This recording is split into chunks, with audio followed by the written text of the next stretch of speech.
오늘 목요 성경 공부 사도행전 20장 공부하도록 하겠습니다. 지금은 그 18장부터 21장까지는 바울의 제3차 전도 여행에 관한 사건들을 기록하고 있습니다. 자, 1절에 먼저 소요가 그침에 어떤 소요가 그쳤냐 하면 19장에 나오는 에베소 지역에서 데메드리오가 일으켰던 그 은장색들의 그 소요를 이야기하는 겁니다. 그 소요가 그치자 바울은 제자들을 불러 고난 후에 작별하고 떠났다 그래요. 사실 지금 바울의 사역은 굉장히 에베소 3년 사역으로 인해 가지고 부흥된 걸 기억하시죠? 거기 많은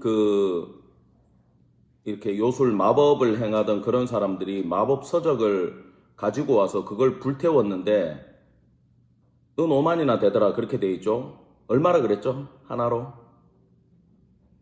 이 돈에 관심이 없는 성도들이에요. 25억이라 그랬잖아요. 25억치의 책을 불살랐다. 그게 이제 증명하는 게 뭐냐? 바로 하나님에 대해서 얼마나 그 신뢰가 깊었으면 자기들의 과거의 삶에 대해 가지고 다 그것을 회개하고 불살라버린 일이 그 정도였다. 그만큼 에베소가 부흥이 되고 있는 상황이었다라는 겁니다. 그럼에도 불구하고 바울은 지금 왜 그곳을 떠나기로 마음을 먹었느냐? 사건이 그거 하나로 그치질 않겠죠. 바울이 남아있다면은 또 유대인들이 쫓아올 수도 있고 이 데메드리오라든지 이렇게 뜻을 이루지 못했던 그런 이익 공동체들로 인해 가지고 에베소 교회가 피해를 보고 제자들이 피해를 볼까봐 바울이 지금 부흥되는 와중에도 자리를 비켜주고 있다. 공동체를 위해서 작별했다라는 겁니다. 그리고 이제 마게도냐로 갔는데 1절부터 3절까지를 여러분 묶어가지고 한번 거기 적어 놓으시기 바랍니다. 에베소에서 출발해서 아가야 지방, 마게도냐 지방까지 가는 과정을 기록하고 있어요. 1절에서 3절이. 그 다음에 에베소, 아가야, 마게도냐라 그랬죠. 4절에서 6절까지 묶어가지고 요게 마게도냐에서 드로아로 가는 여정을 기록하고 있습니다. 마게도냐에서 드로아로 가는 과정.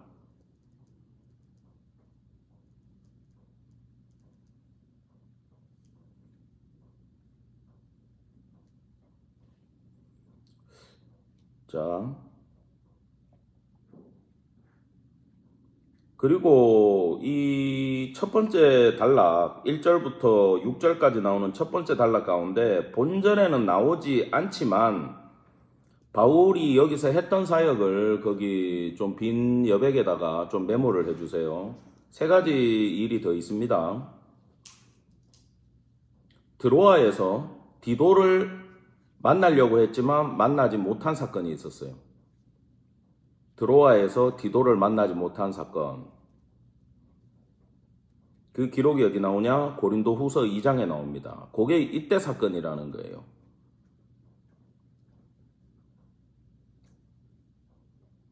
그 다음에 이 지역에서 또 뭘 했냐 하면은 두 번째로 예루살렘에 구제 헌금을 모금을 했습니다. 예루살렘에 지금 기근이 들어가지고 힘든 시절인데 바울은 그곳에 구제 헌금을 전달하고 싶어서 이 시절에 구제 헌금을 모아서 예루살렘으로 가려고 했습니다. 그 기록도 고린도 전후서와 로마서에 보면 기록이 나옵니다. 참고로 고린도전서 16장, 고린도 후서 8장, 로마서 15장에 기록이 나오고 있어요. 고린도 후서 8장. 후서 8장이 첫 번째네요. 고린도 전서 16장이 첫 번째예요. 16장. 예. 고린도 전서 16장, 고린도 후서 8장, 로마서 15장. 예, 보면 이 헌금 모금에 대한 기록이 또 나옵니다. 그게 이때 있었던 사건이에요. 그 다음에 이제 아가야라는 지역에 헬라에 있는 아가야라는 지역에 석 달 머물면서 고린도 후서와 로마서를 기록했어요. 그게 이 시절입니다. 그 복음의 정수라고 할 수 있는 로마서가 이때 기록이 됐고, 그까지만 거기 메모를 해주세요.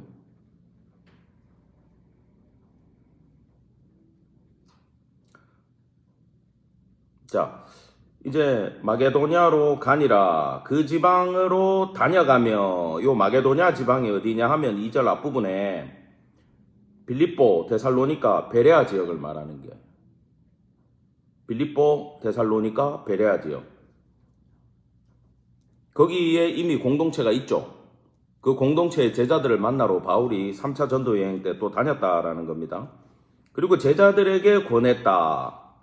그 1절에도 권한 후에 2절에도 권했다라고 지금 나오는데 이게 이런 뜻입니다. 제자들이나 그 공동체에게 뭐라고 얘기했냐면은 그들을 권했다라는 말은 격려하고 위로하고 권면했다. 우리 식으로 간단하게 얘기하면 아유 수고 많았어 칭찬해주고 그 다음에 많이 힘들었지 그러면서 이제 눈물을 닦아주고 그 다음에 앞으로 이렇게 하면 돼라고 권고했다라는 거예요. 권면했다. 그리고 이제 헬라에 이르렀다고 되어 있습니다. 헬라 밑에다가 여러분 아가야라고 적어 놓으세요. 아가야 지방. 그 중에서 특별히 고린도 지역에 있던 가이오 기억나시죠? 그 가이오 집에서 로마서를 기록을 했어요. 바울의 최대 걸작이죠.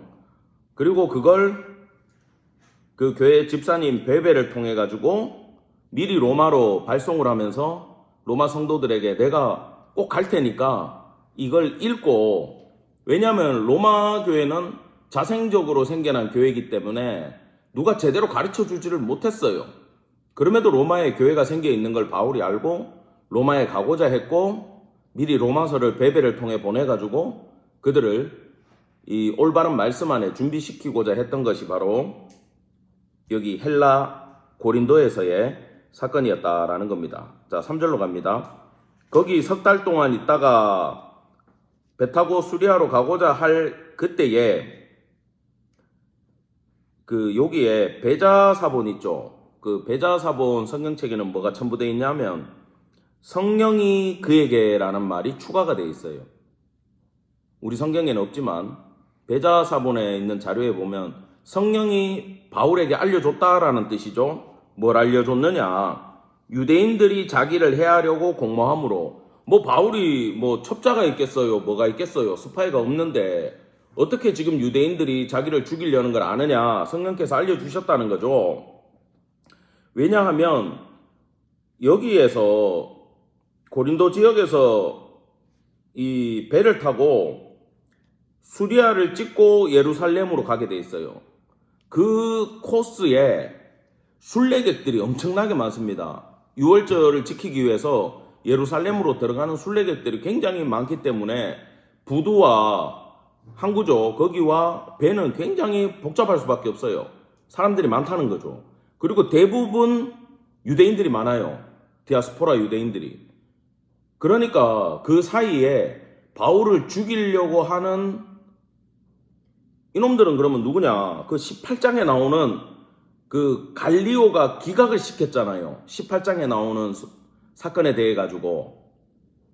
그래가지고 이제 그 소스데네 두들겨 맞았던 헬라인들이 반감을 가지고 있다가 회당장 소스데네를 두들겨 팼던 그 사건 때문에 바울을 죽여야 되겠다고 마음먹은 유대인들이 이 순례객 틈에 바울이 분명히 어디로 간다? 예루살렘으로 갈 것이라는 걸 추측을 하고 사람들 틈에서 바울을 죽여야 되겠다라고 계획하고 있던 사실을 성령께서 알려주셨다라는 겁니다. 그래서 바울은 마게도냐를 거쳐서, 여기 마게도냐를 거쳐서 그건 무슨 뜻이냐? 부득불 육로를 거쳐서 갔다라는 뜻이에요. 부득불 육로를 거쳐서 걸어가야 되는 거죠.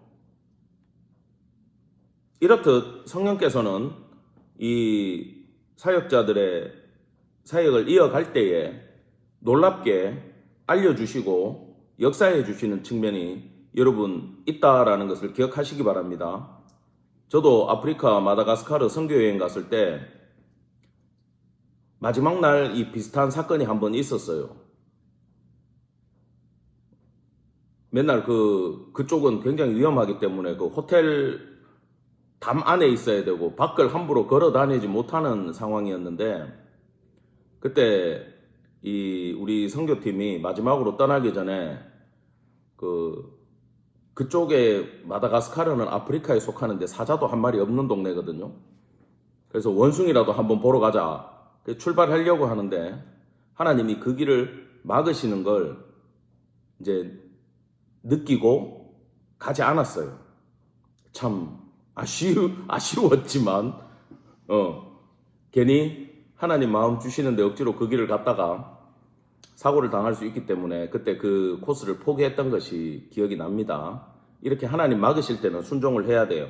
바울 역시도 성령의 도움으로 지금 육로로 가기 시작했습니다. 그 다음 그 마게도니아에서 이제 드로아에 이르는 과정이 4절부터 6절까지 나옵니다. 아시아까지 함께 가는 자는, 이 사람들은 누구냐 하면은 아까 제가 여기 기록은 안 돼 있지만 바울이 두 번째로 했던 일이 헌금 모금을 했다 그랬죠. 그 헌금을 전달할 일곱 교회 대표들이라고 보시면 됩니다. 이 사람들이 헌금을 전달할 일곱 대표, 일곱 교회가 아니고 일곱 대표라고 보시면 돼요. 이방 교회 대표들이죠. 이 사람들이 7명이 이제 바울과 동행하면서 헌금을 전달해야 되겠다라고 생각을 했어요. 그러면 바울 일행이 바로 돈을 가지고 갈 수도 있었지만 바울은 왜 그 지역의 대표들을 데리고 가려고 그랬을까요? 바울의 사역의 특징이 뭐냐? 돈 문제에 굉장히 깨끗하려고 노력을 했습니다. 뒷부분에 바울의 설교 가운데도 나옵니다만 바울은요, 사역자가 헌금을 받아서 살고 사역비를 받아서 사역하는 게 마땅하다라고 후배 사역자들을 위해 가지고 말씀을 그렇게 남기면서 본인은 사역비가 들어오면은 그걸로 전적으로 사역했지만 사역비가 안 들어올 때 달라라고 이야기한 적이 없어요. 왜냐하면 여러분도 아시다시피 성도들이 이 영적인 수준이 올라가고 기도가 올라가면요, 하나님의 마음을 알기 때문에 시키지 않아도 알아서 드립니다. 이게 바울의 고집이었고 자존심이었어요. 근데 그런 거 있잖아요. 교인들은 아직 성장을 안 했어. 근데 사역비는 이만큼 들어. 그럼 바울은 어떻게 했겠어요? 벌어서 썼어요. 굳이 돈을 내놓으라고 이야기를 안 합니다. 왜요?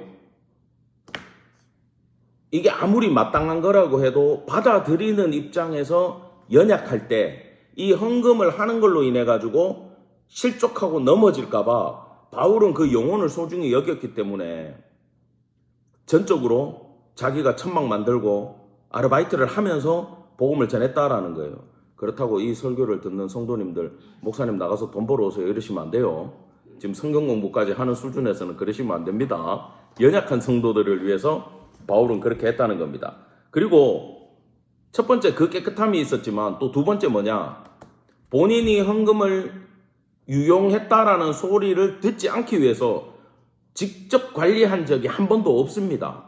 이렇게 헌금을 드리는 자를 직접 데리고 가가지고 전달하면서 이 사람의 이 교회의 수고였고 나는 통로였습니다 라는 이야기를 바울은 하고 싶어 했다라는 거예요. 저도 한국에 와가지고 교회 이 계좌를 만들고 뭘 해야 되는데, 저도 이제 우리 교회 회계에 맡고 있는 사모가 다 관리하지, 저는 헌금을 직접 관리하지를 않습니다. 왜냐하면 이 바울의 본을 받아 사역자들은 절대 현금에 손을 대면 안 돼요. 이게 내가 아무리 실수를 안 한다고 해도 사람들이 어떻게 됩니까? 오해할 수 있기 때문에 이 다른 사람을 시켜서 장부를 기록을 하고 사용을 하고 집행을 하는 기록을 다 남겨야 된다라는 거죠. 큰 교회에서 그런 문제 때문에 굉장히 시끄러운 일들이 많아요. 바울의 본을 받기를 간절히 원합니다. 자, 이제 사람들의 이름이 소개되는데 아리스다고, 첫 번째 줄에 있는 데살로니가 사람 아리스다고, 이 사람은 그 아데미 사건 때 얼떨결에 붙잡혀 가가지고 곤약을 당했던 사람이고, 디모데는 디모데 전후서의 그 수신자였던 디모데, 바울의 동역자, 자기 아들처럼 여겼던 사람이고, 끝에 나오는 이 두기고는 누구냐 하면은 그 바울의 에빌골몬이라고 옥중서신이 있잖아요. 그 중에서 에베소서하고 골로새서를 그 교회에 전달할 때 갔던 사람이 두기고입니다. 옥중서신 전달자였다. 이렇게 기억을 하시면 돼요. 그리고 이때 여기 5절 한번 보세요. 그들은 먼저 가서 드로아에서 우리를 기다리더라. 그러면 바울은 아직까지 어디 남았어요? 빌립보에 남아있고 이 팀들을 어디로 보냈다? 이 팀들을 드로아로 보냈다라는 이야기죠. 그리고 요 빌립보에서 갑자기 호칭이 그들은 먼저 가고 우리를 기다렸다라고 싹 바뀌어요. 왜 여기 우리가 나오냐 하면은 누가가 2차 여행 빌립보에서 바울과 헤어지잖아요. 누가가 거기서 헤어져요. 바울하고. 바울은 떠났고 3차에 다시 빌립보 왔을 때 누가를 다시 만납니다. 그래가지고 누가가 다시 선교팀에 합류를 해가지고 정말 바울과 모든 시간을 거의 누가가 계속 따라다니면서 같이 보내게 되거든요. 근데 딱 2년 동안 누가의 행적이 보이지 않는 게 뭐냐? 바로 그 감옥에 바울이 가이사랴 감옥에 2년 갇혀 있을 때 그때 누가가 안 보여요. 어디 도망갔을까요?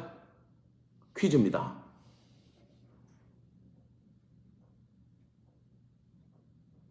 가이사랴 감옥에 바울을 넣어놓고 누가가 2년 동안 사라진다니까? 어디 갔을 것 같아요? 그때 누가복음 기록하러 갔어요. 배낭 메고 카메라 들고 수첩 들고 일일이 쫓아다니면서 모든 사건들을 시간 순서대로 기록을 하려고. 왜냐하면 이 전에 듣는 걸로 부족한 거야, 이 누가 성격에. 그래가지고 우리 선생님 잠깐 깜빵가 했을 때 나는 좀 다녀오겠습니다 그러고 가가지고 예수님 출생부터 그 사람들한테 다 목동들하고 주변 사람들한테 물어가면서 일일이 자료 수집을 다 해가지고 누가복음을 기록을 했다라는 거예요. 예. 그 외에는 다 바울과 함께 했습니다.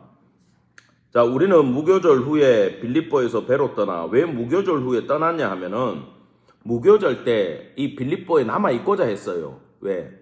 예수님이 6월절 어린 양으로 돌아가셨잖아요. 그리고 6월절을 보내면서 6월절 양에 대해서 그것과 예수님의 삶과 희생을 매치시켜가지고 말씀을 전해주고 싶었기 때문에 남아 있었던 겁니다.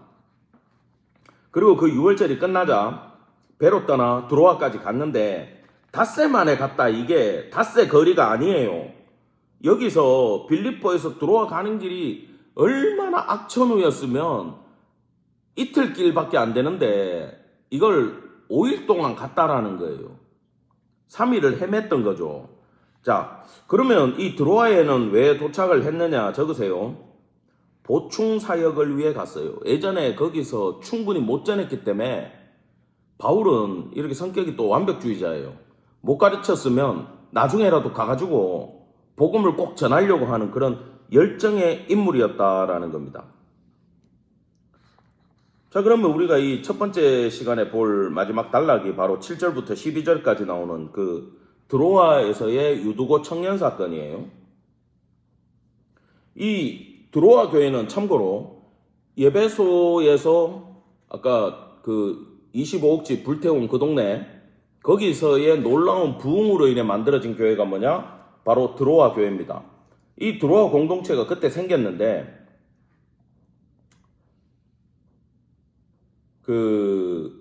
첫 번째 7절에 보면 그 주간의 첫날 이렇게 돼 있죠. 이게 뭐냐면은 그 주간의 첫날은 주일이란 뜻이에요. 주일. 우리로 말하면 일요일. 유대인들은 모든 달력이 월요일이 아니고 사실 일요일이 첫날입니다, 여러분. 주일부터 시작을 하는데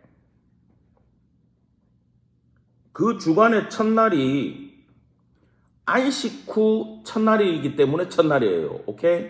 토요일이 안식일이잖아요. 그러면 지금 모임을 안식일 날 모였습니까? 주일 날 모였습니까? 주일 날 모였죠. 이미 주일이 정착됐다라는 거예요. 초대교회에. 아시겠습니까? 이때 이미 주일이 정착이 됐어요. 그게 지금 우리한테까지 오고 있는 거예요. 원래 유대인들은 안식일을 지켰잖아요. 근데 예수님이 언제 부활하셨어요? 안식 후 첫날 새벽에 이렇게 나오죠. 주일날 새벽에 예수님이 부활하셨어요. 그래가지고 우리 기독교는 주일을 지키는 걸로 우리가 정한 거예요. 왜 성경에 구약에 안식일을 지키라 그랬는데 왜 기독교인들은 주일을 지키냐? 바보들이에요. 그렇게 얘기하면. 주일날 예수님이 부활했고 우리가 예수교잖아. 우리가 예수님을 따라 살잖아. 하나님을 안 믿는다는 게 아니라. 그래서 예수님이 업그레이드 해주신 그 부활의 주일을 매주 보내겠다. 이게 우리의 각오라는 거예요. 그러면 안식일은 어떡하냐? 우리는 매일이 주일이고 매일이 안식일인 겁니다. 왜? 주님과 동행하니까. 여러분 왜 토요일 날 안식일 안 지키냐 이러면요. 그럼 니 다른 날은 어떻게 사냐고 물어보세요. 매일 주님과 동행하면 여러분 매일을 우리는 주일처럼 보낼 수 있다라는 거예요. 자, 주일이 이미 정착됐고 떡을 때려 하여 이제 성찬식도 하고 바울이 원래는 이튿날 떠나고자 해가지고 시간이 없어서 그들에게 밤을 새서 말씀을 전하던 그런 타이밍이었어요. 열정이 있다는 거죠. 이때 물어보니까 일과 끝나고, 왜냐하면 성도들의 또 대부분이 노예들이고 종들이야. 그러니까 일과가 끝나야 시간을 낼 수가 있어. 주인집에 가가 일해주고 와야 돼. 그럼 일과 끝나면 7시거든요. 7시에 모여가지고 성찬식 하면서 그 빵으로 배를 좀 채우고, 그리고 그때부터 언제까지 했냐면 새벽 5시까지 5시까지 설교를 하셨어. 여러분 담임 목사님 설교 길다고 절대 뭐라 하시면 안 됩니다. 바울은 저녁 7시에서 새벽 5시까지 몇 시간? 10시간 동안 집회를 하셨어요. 10시간 동안. 근데 하는 분도 대단하지만 듣는 사람이 더 대단하지 않습니까? 제가요 설교를요 길게는 1시간, 1시간 반씩 할 때가 있어요. 근데 1시간 반 해도 저는 신나기 때문에 전혀 지겹지가 않아요. 듣는 사람이 고생이지. 근데 내가 어디 딴 교회 가가지고 목사님 설교 40분만 하면 하품이 나와. 왜? 그만큼 듣는 게 더 힘들다는 거예요. 내가 지금 그 이야기를 왜 하느냐? 이 성도들이 지금 10시간 동안 바울의 설교를 듣는다. 그건 뭘 뜻하느냐? 적으세요. 그만큼 하나님 말씀에 대한 열정이 차고 넘쳤다라는 거예요.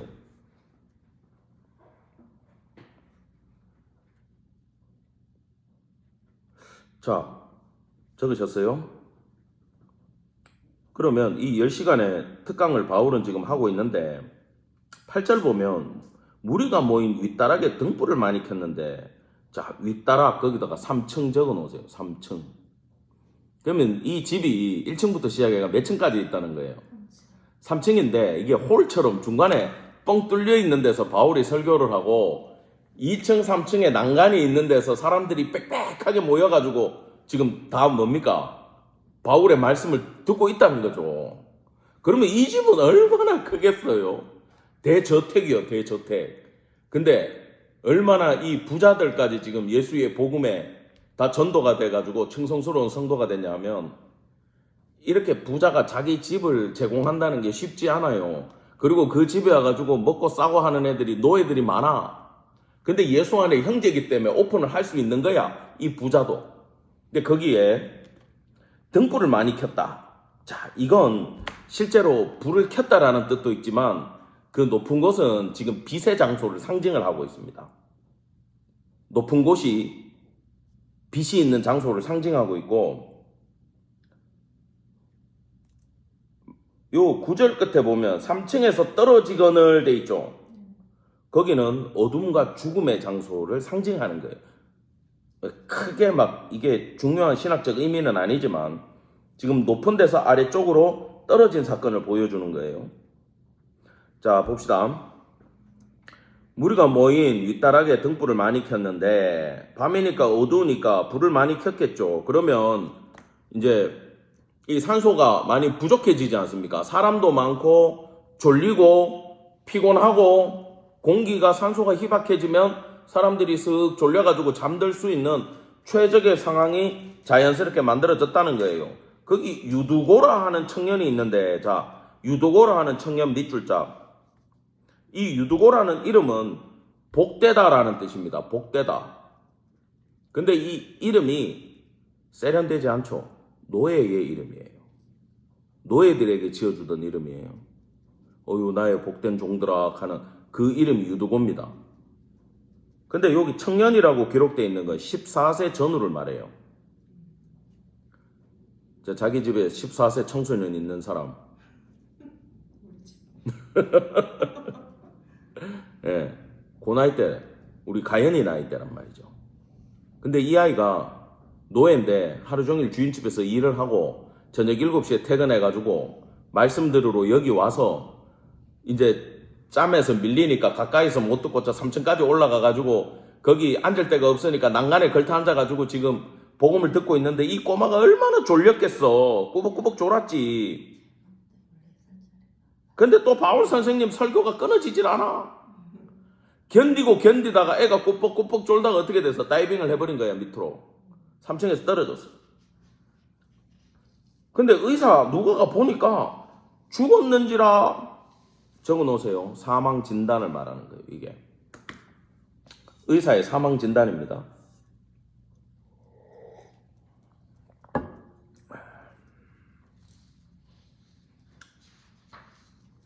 바울이 내려가서 그 위에 엎드려 그 몸을 안고 말하되 떠들지 말라. 적으세요. 요동치지 마라. 웅성웅성하고 난리가 났겠지. 어떻게 이런 일이 벌어지냐. 그러고 난리를 쳤겠지. 요동치지 마. 그러는 거야. 그러면서 생명이 그에게 있다. 이게 선지자 사역을 상징하는 거야. 생명이 그에게 있다. 생명이 그에게 있다. 누가 생각납니까? 예수님 생각나죠. 마가복음 5장에서 그 야이로의 딸 살리신 사건, 그 다음에 우리 엘리야 선지자가 사르밧 과부의 아들 살린 사건, 엘리사도 또 빠지지 않지 수넴 여인의 아들을 살린 사건, 이런 게 지금 딱 떠오르잖아요. 생명 그에게 있다. 그럼 몸을 안고 이게 뭐냐 적으세요. 관심과 사랑.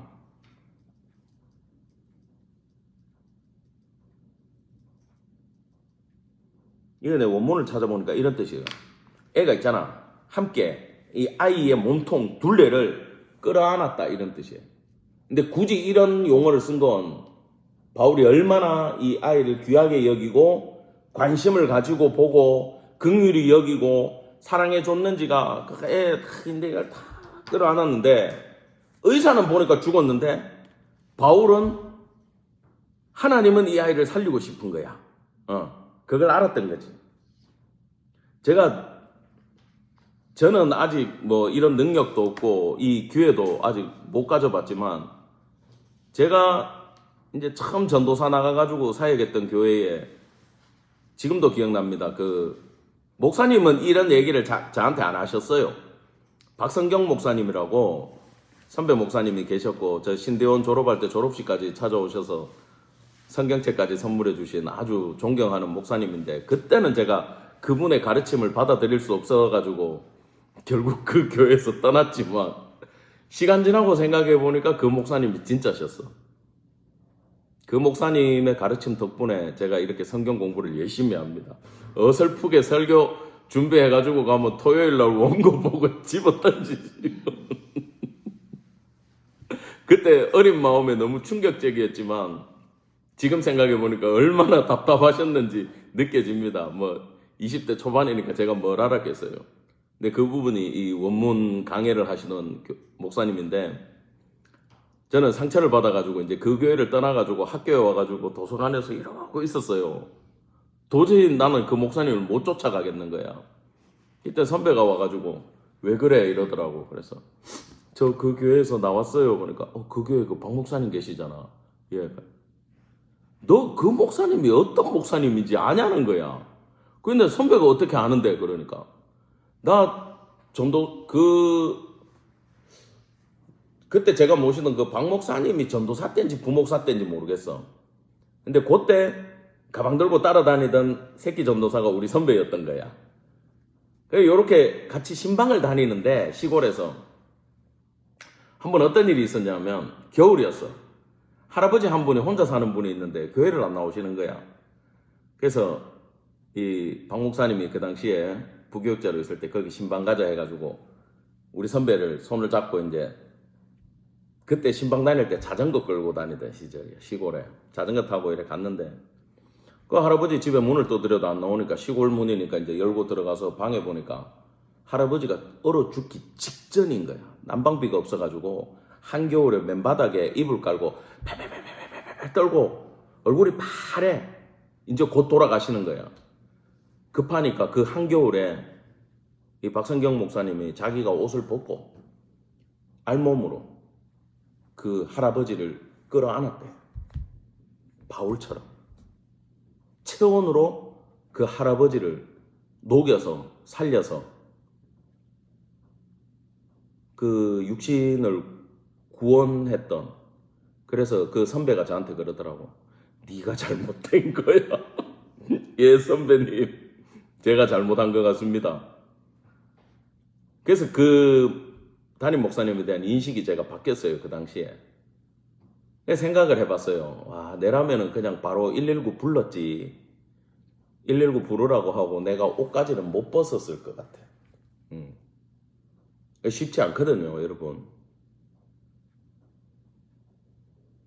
그래서 내가 생각했던 그런 분이 아니고 내가 교만하고 내가 부족했구나라는 걸 깨닫고 마음속으로라도 그 선배님을 존경하게 됐습니다. 근데 바울을 보는데 제가 묵상하는데 그 박 목사님이 생각이 나서 말씀을 전합니다. 올라가 떡을 떼어 먹고 오랫동안 곧 날이 새기까지 이야기하고 떠나니라. 자, 올라가 떡을 떼어 먹고 이건요 성찬식과 애찬식의 의미가 다 있는 말이고 날이 새기까지 이야기를 하고 떠났다. 이건 뭐냐? 열정적으로 했다는 건데 질문이 무지하게 많았을 거예요. 이 사람들이. 그거에 대해서 바울은 밤새도록 일일이 답변을 다 해줬다라는 거죠. 여러분, 이 사역을 해보시면 여러분들도 만약에 목숨 걸고 어디 단기 선교를 갔다 오셨다 그러면은 그 멤버들끼리 아마 죽을 때까지 연락하고 지낼 거예요. 그죠? 근데 한 배를 탔던 동역자나 사역자들이 만나면요. 그날 밤에 잠을 못 잡니다. 밤새도록 이야기를 해요. 제가 그 베트남에 있는 동기 목사님을 만나러 갔는데 학교 졸업하고 거의 20년 만에 처음 만난 거예요. 베트남에서. 그래서 이제 그 선교지에서 그 목사님하고 저하고 선교사님하고 둘이 같은 방을 썼는데 나는 밤새도록 졸리는데 20년 만에 만난 그 선교사님 이 스피커가 쉬지를 안 하는 거야. 내 귀 옆에서 밤새도록. 응? 지금까지 살아온 모든 사역지에 대한 이야기를 내가 한 방에 다 들었잖아요. 밤새도록. 내가 그 마음을 알거든요. 저도 우리 란조 옛날 선교사님이나 아프리카 선교사님 만나면 잠을 못 잡니다. 사람들이 12절 살아난 청년을 데리고 가서 자, 적지 않게 적으세요. 헤아릴 수 없는, 많았다라는 뜻이 아니고 헤아릴 수 없는 정도의 위로를 받았다라는 뜻입니다. 여러분, 이 유두고를 소생시킨 사건은요, 이런 의미가 있어요. 첫 번째는 죽음을 이기는 예수의 능력에 대한 전파였어요. 뭘 이기는? 죽음을 이기는. 죽음을 이기고 부활하신 예수가 유두고의 생명도 살릴 수 있다. 믿으십니까? 예. 이게 그 당시 이 드로아에 있는 성도들한테 얼마나 힘이 됐겠어요. 복음에 대해서 얼마나 자신감이 생겼겠어요. 아마 이 유두고 사건을 보고 순교를 하더라도 내 영을 살리실 나중에 부활시키실 예수를 믿고 아마 과감한 신앙으로 모두가 변화됐을 겁니다. 그런 의미가 있고, 그 다음에 이 유도고는 사실 유도고의 영혼은 주님이 살리기 때문에 문제가 없는 거예요. 죽더라도. 근데 이건 뭐냐? 이 드로아 공동체에 대한 그들의 신실함에 대한, 적으세요, 하나님의 선물이었던 거예요. 이 공동체를 향한 하나님의 선물이 유두고 소생 사건이었던 겁니다. 그럼 이 아이를 볼 때마다 성도들은 무슨 생각하겠어요? 야, 이 바울 오셨을 때 떨어져 죽었는데 하나님이 살리셨어. 그냥 막 이 전도의 이 트레이드 마크가 되는 거야, 이 유두고는. 하나님의 놀라운 축복의 선물이 됐던 겁니다. 제 꿈이 이런 건데 우리 교회도 이런 선물 받기를 간절히 원합니다. 여러분들 삶에도 이런 놀라운 축복의 선물이 있기를 간절히 축원합니다. 예, 우리 잠시 쉬었다가 두 번째 시간 공부하도록 하겠습니다. 감사합니다.